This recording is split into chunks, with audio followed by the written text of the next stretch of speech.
21 5e mois 2025. Éditorial RTNS. Doctrine sociale de l'Église, instrument de paix et de dialogue pour construire des ponts de fraternité universelle.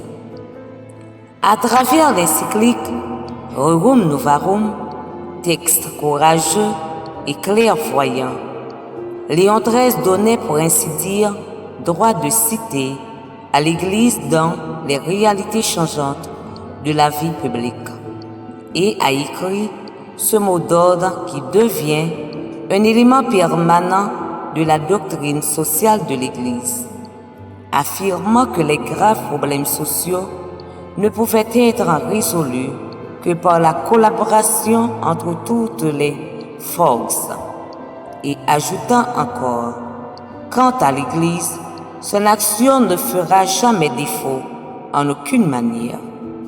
Par son enseignement social, l'Église entend donc annoncer et actualiser l'Évangile au cœur du réseau complexe des relations sociales, DSL. Sur les pas de Léon XIII, notre souverain pontife Léon XIV, franchement élu, entend guider l'Église dans sa mission contemporaine pour sa transformation permanente en profondeur, le renouvellement incessant de son visage vrai, une Église mère et maîtresse, proche du peuple et des périphéries, en marche vers la grande espérance, Dieu lui-même. Saillante adressée au collège Cardinalis le samedi 10 mai 2025, Pape Léon XIV s'est exprimé en ces termes: en me sentant appelé à poursuivre en ce chemin, j'ai pensé à prendre le nom de Léon XIV. Il y a plusieurs raisons.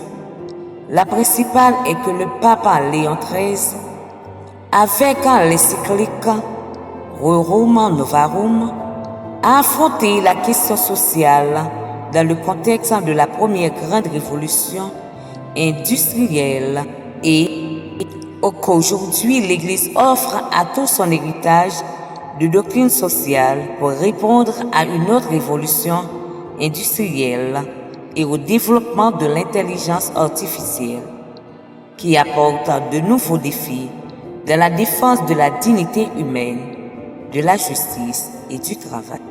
Par ailleurs, en audience avec les membres de la Fondation Contessimus Annus Pro Pontifex, le samedi 17 mai 2025, le souverain pontife a, d'entrée de jeu, précisé que le thème de leur conférence cette année, surmonter les polarisations et reconstruire la gouvernance mondiale, les fondements éthiques, touchent au cœur le sens et le rôle de la doctrine sociale de l'Église, instrument de paix et de dialogue pour construire des ponts de fraternité universelle.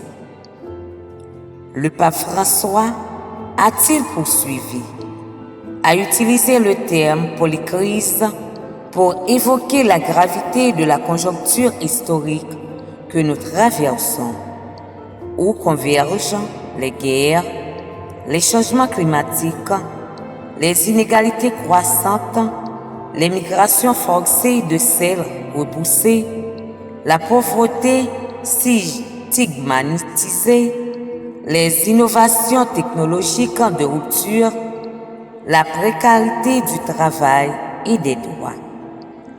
Face à de tels enjeux, la doctrine sociale de l'Église est appelée à fournir des clés de lecture permettant d'établir un dialogue entre la science et la conscience, apportant ainsi une contribution fondamentale à la connaissance, à l'espérance et à la paix. Le serviteur des serviteurs du Christ en a profité, enfin, pour lancer formellement une invitation au développement de la doctrine sociale de l'Église. Je vous invite donc à participer activement et de manière créative à cet exercice de discernement, en contribuant à développer la doctrine sociale de l'Église avec le peuple de Dieu. En cette époque de profonds bouleversements sociaux, en écoutant et en dialoguant avec tous. Il existe aujourd'hui un besoin généralisé de justice, une demande de paternité et de maternité, un profond désir de spiritualité, surtout chez les jeunes et les marginalisés, qui ne trouvent pas toujours de moyens efficaces pour s'exprimer.